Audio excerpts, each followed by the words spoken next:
In knowing that Obi-Wan defeated him 2 decades earlier on Mustafar, Darth Vader remained entirely focused upon his duel when he confronted Obi-Wan again on the Death Star. Looking to avoid another defeat, and also to finally earn the victory he waited years for, Vader would not allow himself to be distracted, understanding that Obi-Wan was still powerful with the Force, and the slightest mistake could result in a second defeat for him. With these motivations underlying Vader's actions during his duel with Obi-Wan in Episode 4, the Sith Lord kept his eyes and focus entirely on the Jedi Master throughout the duel. Even as he felt a number of Imperial stormtroopers make their way towards the duel, Vader didn't want them to interfere, but he also didn't want to warn them to stay away, as doing so would take concentration and attention that he wanted to apply only to the duel. Even more, when Vader heard someone call out the name of Ben, which of course was Luke, Vader again refused to even look at who said it, even though Obi-Wan had quickly looked in that direction. Again, Vader would allow nothing to distract him. Even after Obi-Wan lifted his lightsaber in front of himself, apparently surrendering from Vader's point of view, after Vader delivered what he believed was a killing blow to the Jedi Master and heard someone shout no, Vader again paid no attention to it. By that point, Vader was first overwhelmed by what he initially believed was his victory over Obi-Wan, but then astonished by what had happened to the Jedi Master regarding his apparent disappearance. Even in the immediate aftermath of the duel, Vader didn't consider who shouted, or who exactly Obi-Wan looked towards. Vader only considered what might have happened to the Jedi Master, finally concluding that whatever happened to Obi-Wan, he was gone, and would not be seen again in the galaxy.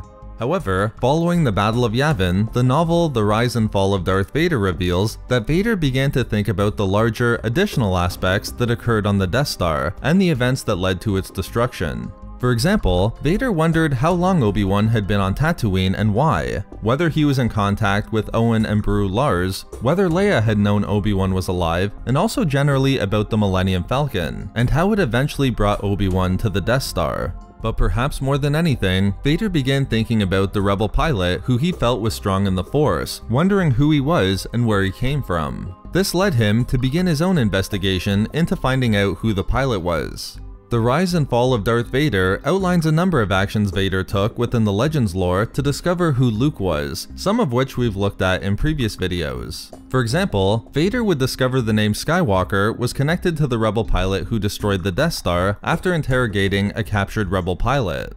Through actions like this, as well as by searching records on Tatooine, Vader would obtain the name Luke Skywalker and the rebel pilot's connection to Obi-Wan. The Rise and Fall of Darth Vader reveals that Vader didn't truly understand that Luke was his son until it was revealed to him by Darth Sidious in Episode 5. But nonetheless, following the Battle of Yavin, Vader would become determined to find out as much as he could about Luke, wanting to know exactly who he was, but also recognizing he could be a valuable ally in the future. Knowing this, Vader would go back to the initial moment of it all on the Death Star, trying to discover as much as he could about Luke and the connection that existed with Obi-Wan. We've discussed a few of these moments in previous videos, but the Legends lore does provide a great story where Vader's able to once again experience his duel with Obi-Wan, determined this time not to focus all of his attention on the Jedi Master, but on the events going on around the duel. In this way, Vader was able to discover exactly why Obi-Wan sacrificed himself at the end of the duel in Episode 4. In the aftermath of the Battle of Yavin, Vader would undertake a secret mission to enact vengeance against those within the Empire who failed in preventing a devastating defeat against the rebellion. But on this mission, with Vader understanding that the rebel pilot's name was Skywalker, Vader would begin to interact with the Force ghost of Obi-Wan. With Vader initially surprised to hear him, the Jedi Master reminded Vader about what he said during their duel, with the Sith Lord remembering Obi-Wan's words about becoming more powerful than he could imagine. After Vader confirmed he wasn't impressed by Obi-Wan's abilities, Obi-Wan noted that he wasn't there uninvited, with Vader's feelings betraying him. As Vader then became enraged after Obi-Wan began calling him Anakin, igniting his lightsaber and striking out at the voice of Obi-Wan, the Jedi Master importantly questioned whether Vader really thought there wasn't another following the Battle of Yavin. The question was one that would leave a lasting impact upon Vader. Not long after, Vader would then have a vision where he was once again upon the Death Star dueling Obi-Wan. With Obi-Wan pointing out that Vader was troubled, but the Sith Lord countering that he wasn't, given that his duel with Obi-Wan had ended in his victory, Vader would note that he wasn't there for Obi-Wan. Where he'd been completely focused on Obi-Wan in their previous duel, Vader now wanted to see exactly what had happened around him.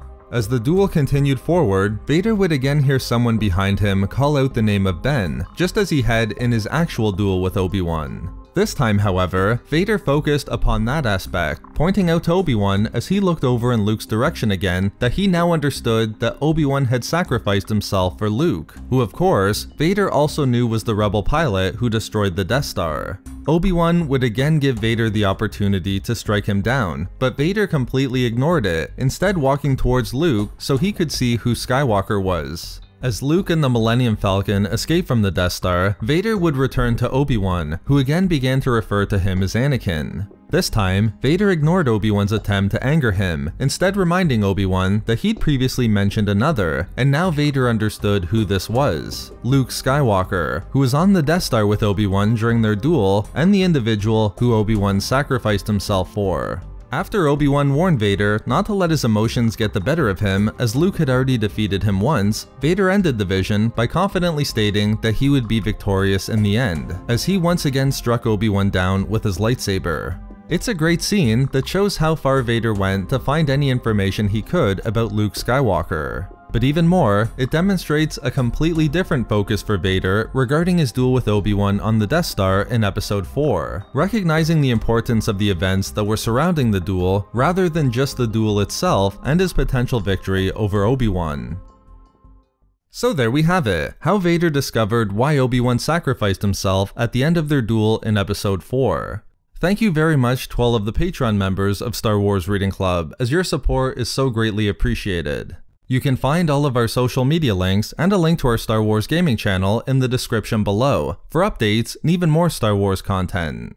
We love making these videos, so why not subscribe for more fun Star Wars theories and discussions. Also, if you enjoyed the video, think about giving a like or leaving a comment. If not for me... for awesome legend scenes.